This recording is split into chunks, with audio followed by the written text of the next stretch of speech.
Ambassador, you fall into what? I guess when he was in that period when he was latter part of his military career, I guess, and then all the way up to his being president and today senior statesman.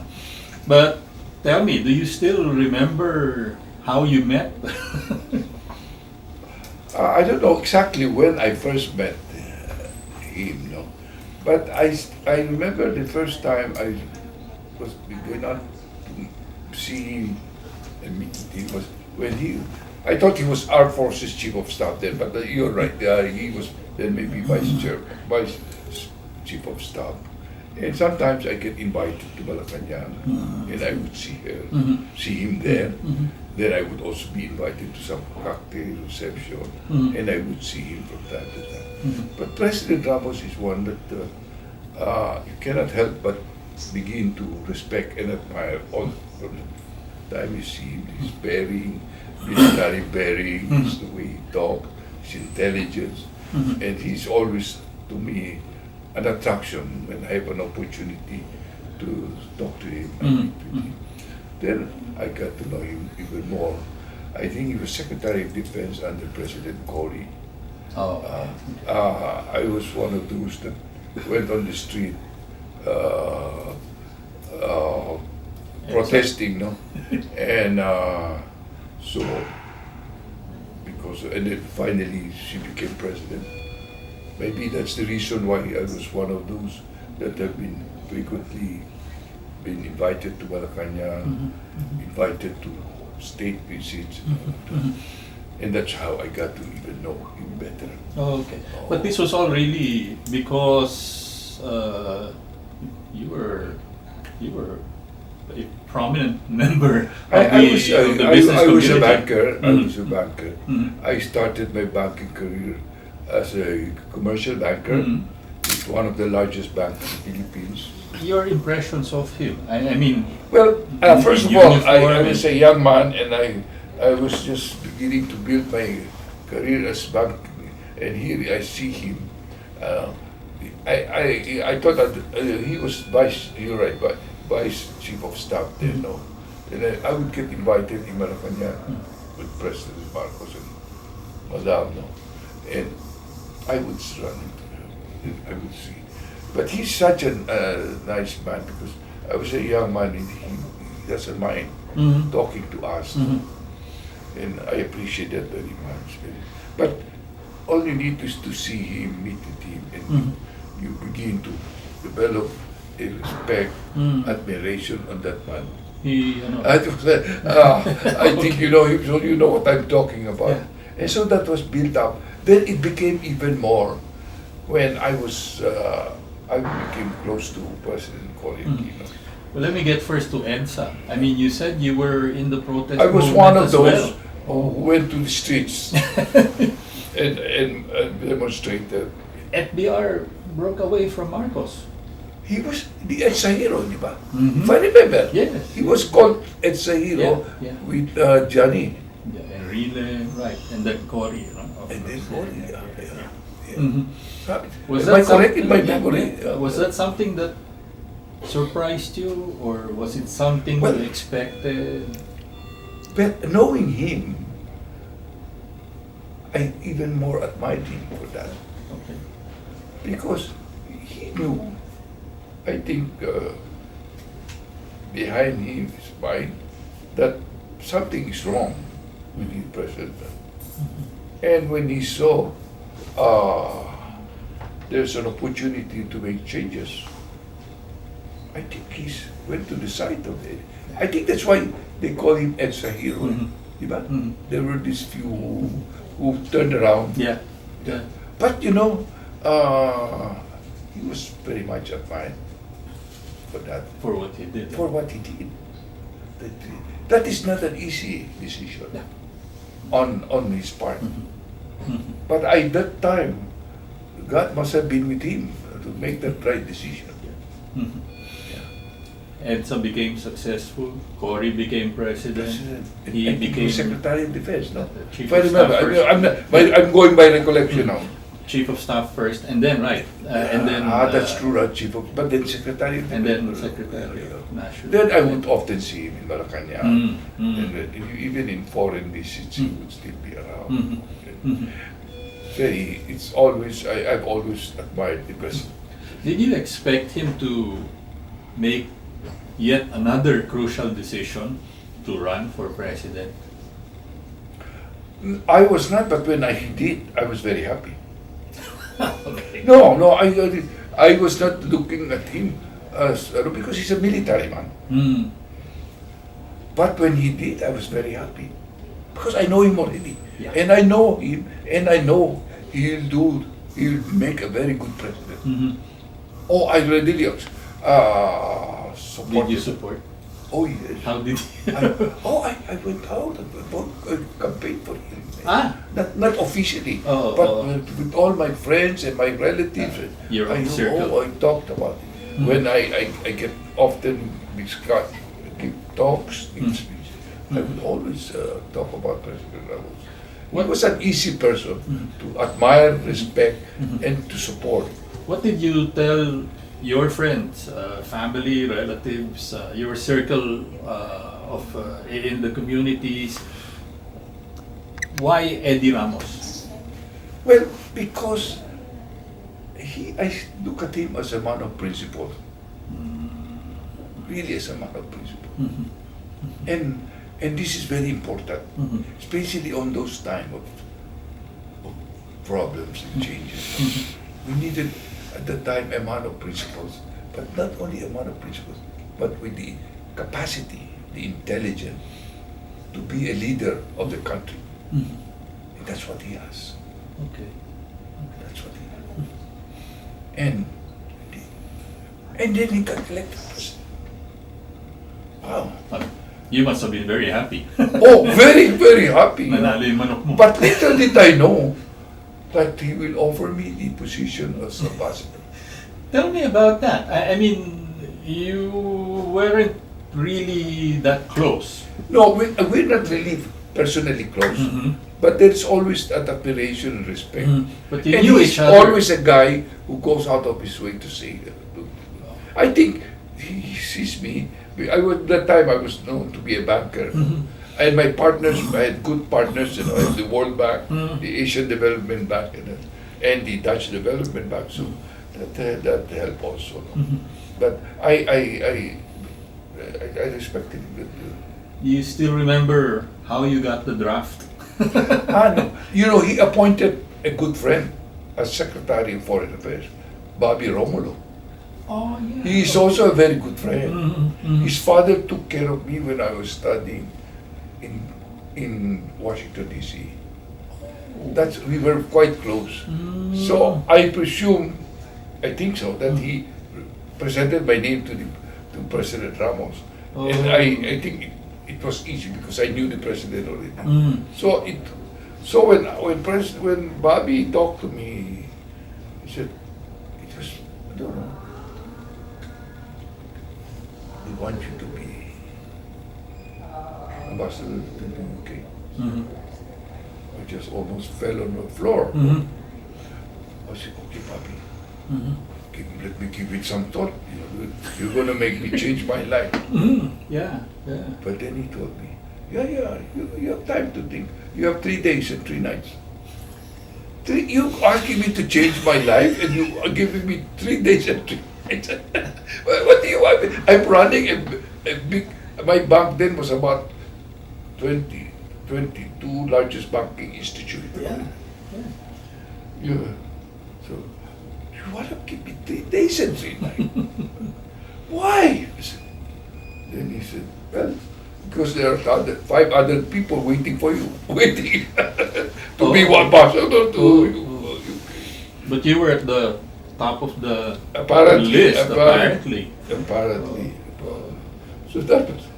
So my wife and I went sleepless night, 3 days and 3 nights. But then we saw also the opportunity. And not everybody is given a position to take on. I didn't expect at all. And a position like as desirable as the United Kingdom. No? My wife was part English. That's Oh, okay, okay. But it's also, if I remember correctly, Ambassador, it's, I think, one of the 3 top postings in Europe, right? That's what I understand. UK. Yes. And rightfully so.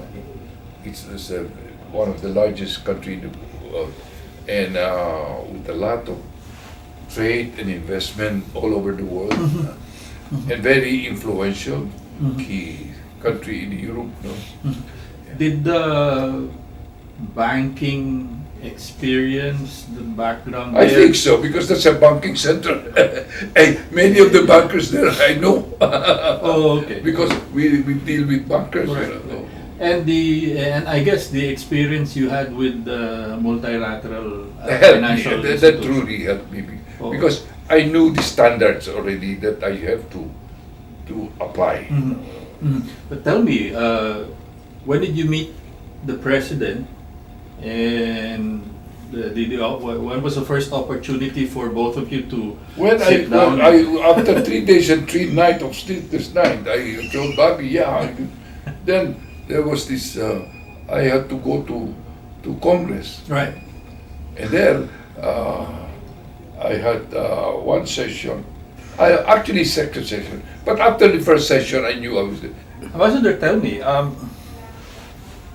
what went through your mind, and why get involved in government? It was a very successful, it's- lucrative practice already Yeah, you had in the banking industry. No, it's really true, and this is where I have to really give it a lot of thought. No, it's not, and since I thought when I thought Bobby that maybe give me some time, I was thinking of a few months, but I was not given that luxury.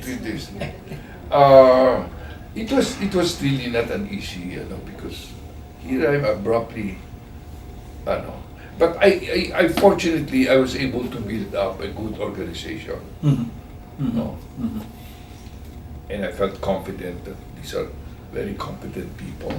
How did you feel about being a political appointee as against the professional core? It's very challenging, no? But it also made me convince myself that I have to work harder. I have to work harder. And I know that I don't intend to take it up as my career. So I know I will go back. So I said, I will try my best. And UK was a very key post. And it is, and the president saw that. His mandate to me is develop trade, investment. Yeah, what were the instructions for the Trade, posting? investment, take care of the Filipinos there. We have at that time, we have 200,000 Filipinos. Ganun karami. At that time. Buong UK na yun? UK, yeah. So I made it a point that in every sector, areas, they call it borough, when I would be invited by the local government, I make it sure that I also address the Filipino community. To the point that I did it, that the Filipino, UK became the biggest contributor to tourism in the Philippines. Oh. Many of them are the Filipinos in the UK that decided to come back to the Philippines. Because we were presenting to them how the Philippines is different, that there are opportunities there. Come back and look at the Philippines. Oh, that's a, So I would go around. Let me pick your mind, your brain on that, Ambassador. You were a banker, a finance person, coming into the start of the FVR administration. Where were we financially? Where were we economically? We were all right. No, after Cory. But there's so much room for development and growth. Okay. There's no doubt about that. And President Ramos gave priority to economic growth because and the way I see his mind, and I just told me, you grow the economy, you address poverty, you address employment, which makes so much sense. And the mandate is promote trade, investment, take care of the Filipinos there. How did the European or the British community see the Philippines at that time? Well, they didn't know too much about the Philippines there. Which you became know. your job. You know, they used to see the Philippines as, you know, the Filipinos there. Many of them are nurses and I know. So it fell upon me to present to them what the Philippines is, the opportunities there. And fortunately for me, I had a president whom I can present and be proud of and know that he's doing it. It worked out so well. It worked out so well that I would go to different areas because I didn't want to limit myself in Just London. in London. There are many Filipinos and the business people are all over. There are certain group, and I want them to come to the Philippines and invest and visit the Philippines.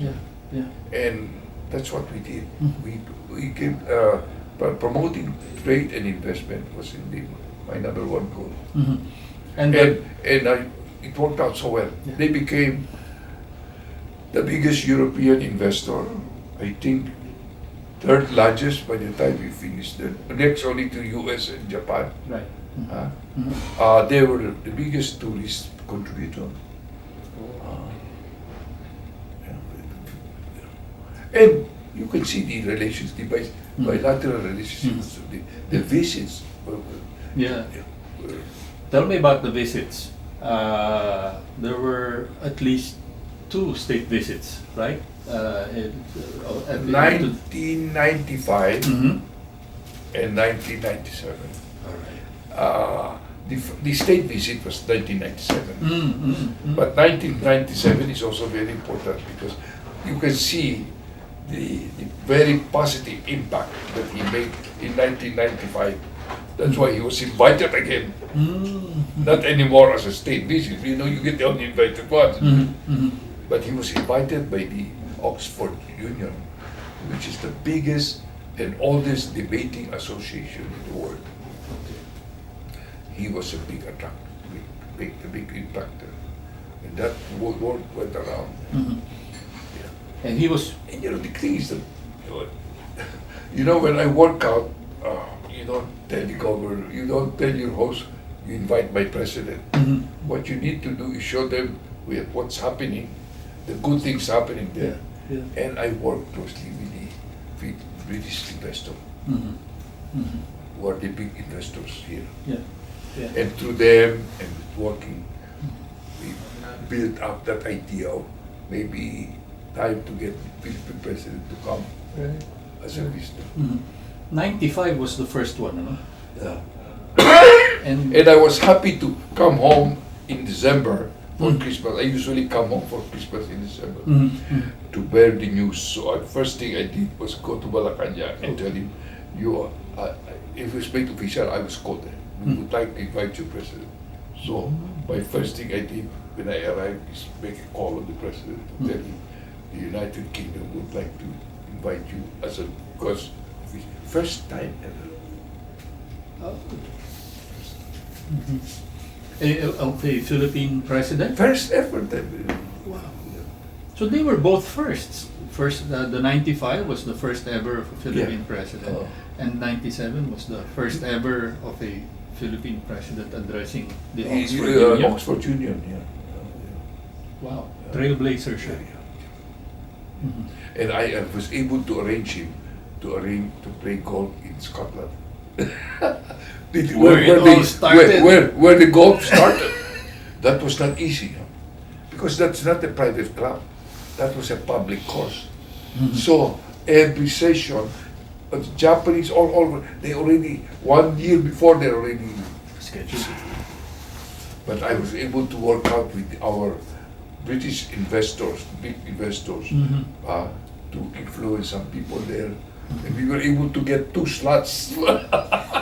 He was able to. Oh my, that was really something. that- Oh, he must have been very oh, happy he about was it. so happy. He was Yeah, so, I happy. mean, if you were a golfer, an avid golfer, that is your lifetime ambition to play in the where it all started. Mecca. Golfing Mecca.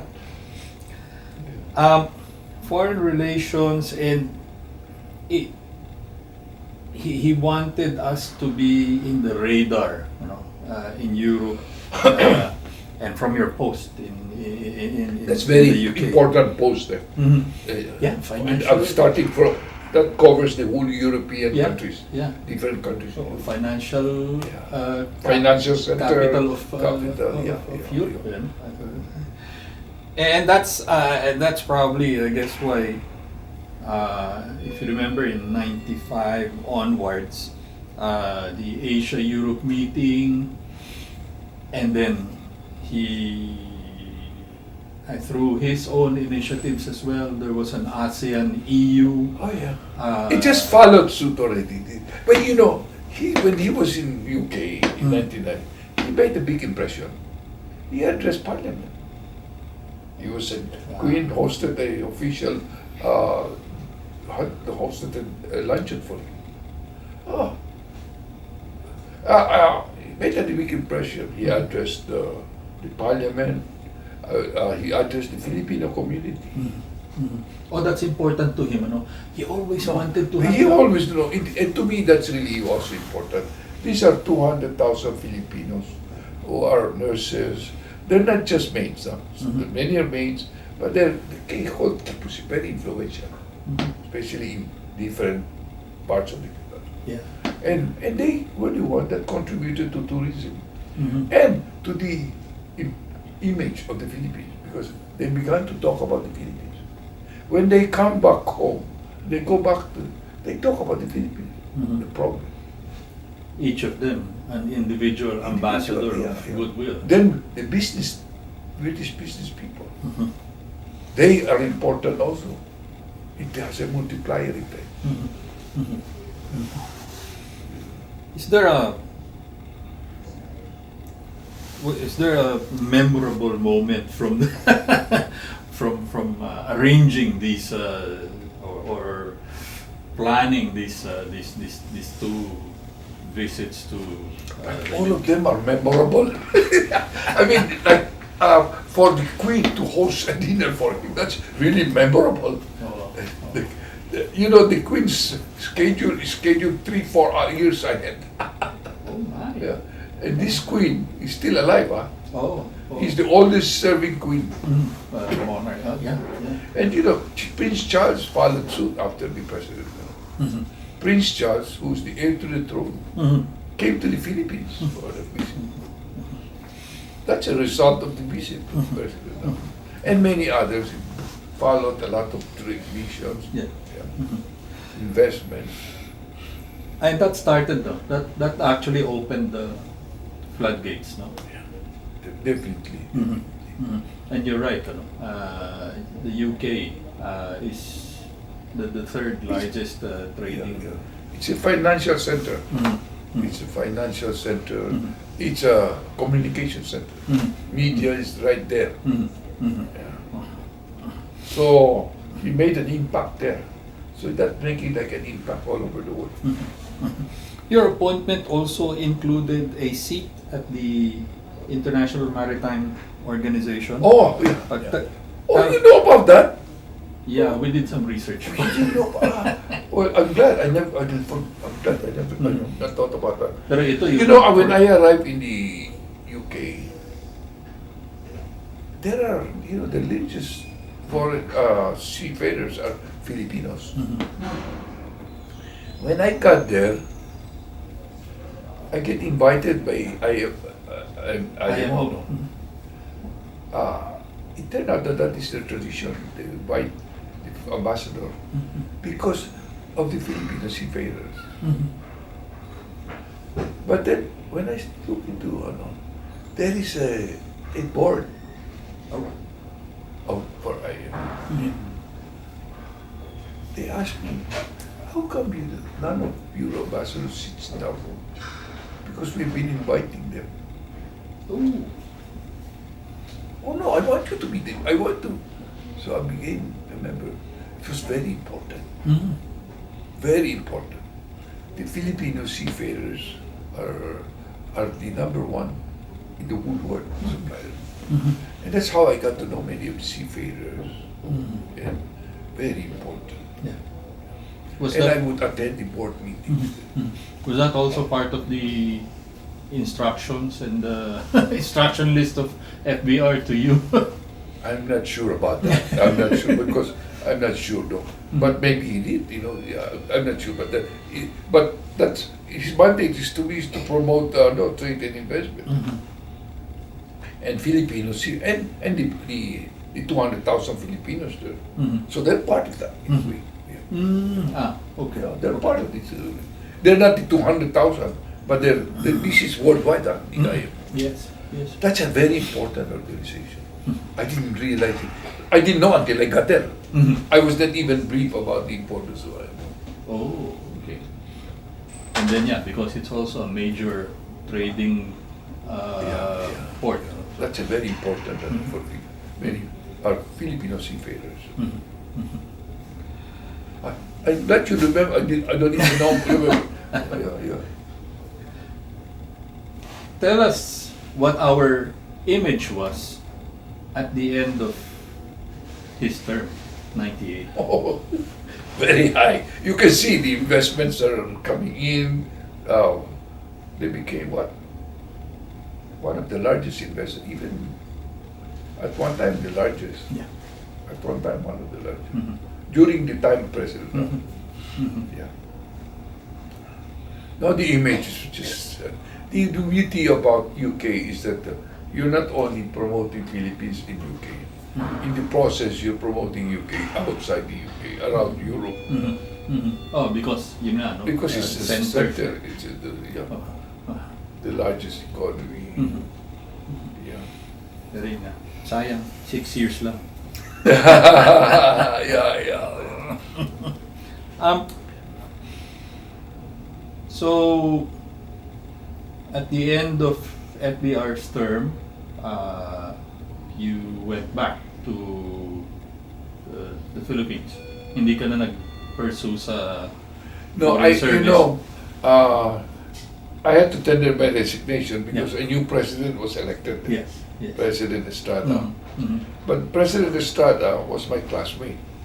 Oh, Ateneo. So he was sending word to our classmate to tell him not to come home because I'm going to reappoint him as ambassador. Mhm. But almost 6 years is a little long already. No, I'm not Mhm. So I went back, Mhm.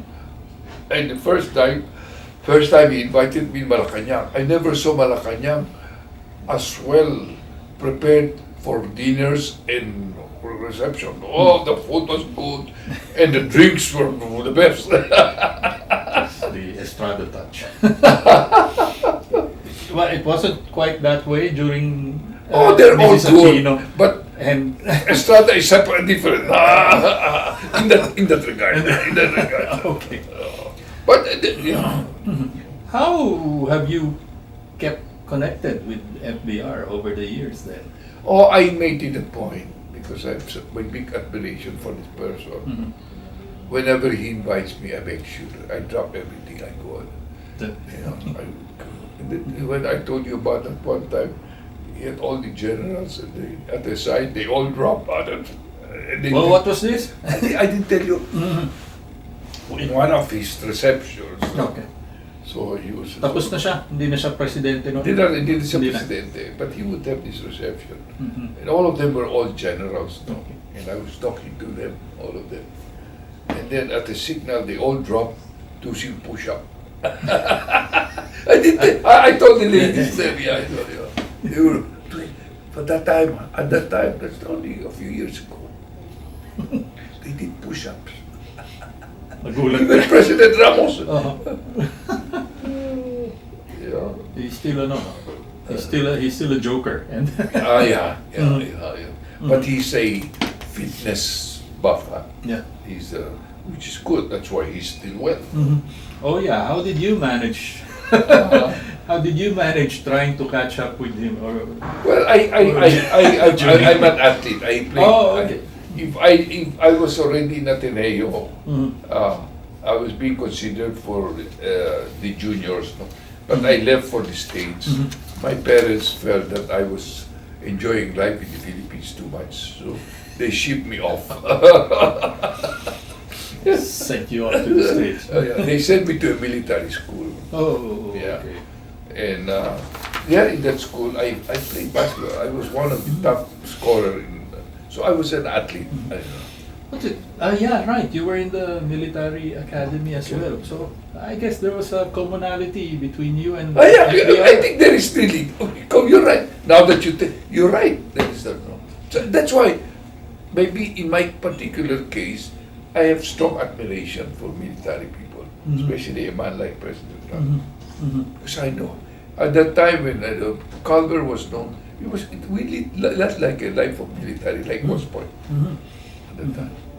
Yeah. We would march on back and forth, Right. and they play the national anthem there. Like, there was a time when every time I hear the Philippine national, the U.S.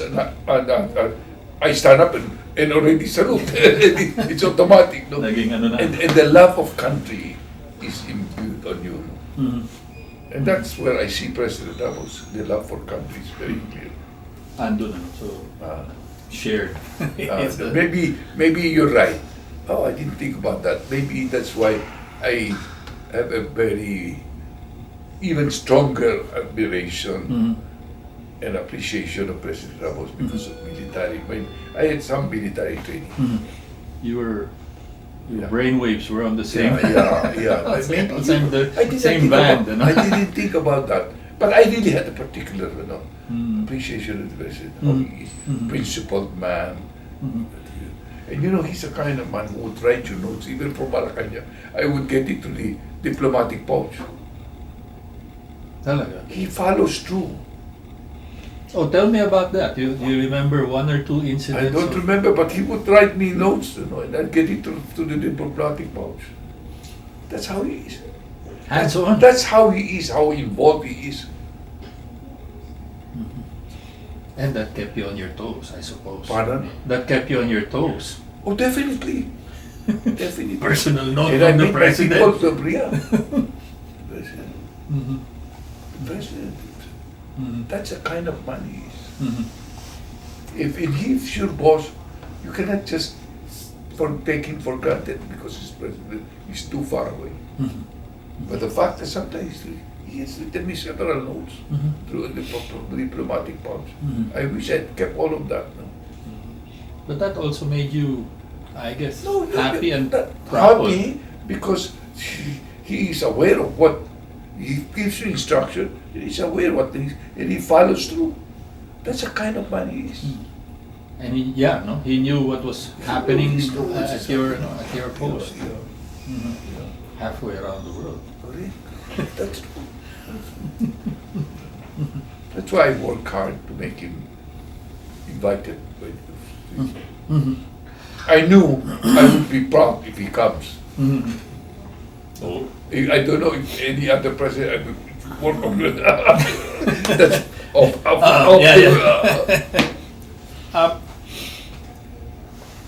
How long were you posted? 5 years, no? 93 to almost 98. 6 years. Yeah, Almost 6. 5 years, 8 5 months. and a half. I just resigned because there's a new End of- president. yeah, you know. end of- I generally end the interview by asking the interviewee what to you stands out as a key legacy of FVR's. Pardon. What stands out as a significant legacy of FVR's presidency, of his administration, from your end? To me, the legacy is running the country the right way, in a principled way, in a more very effective way. And you can see the impact he made. And I saw it in UK. how we were very much respected. How he, that's what, the point is that he was invited again. 2 years later. The legacy is because of a man who was president of the country,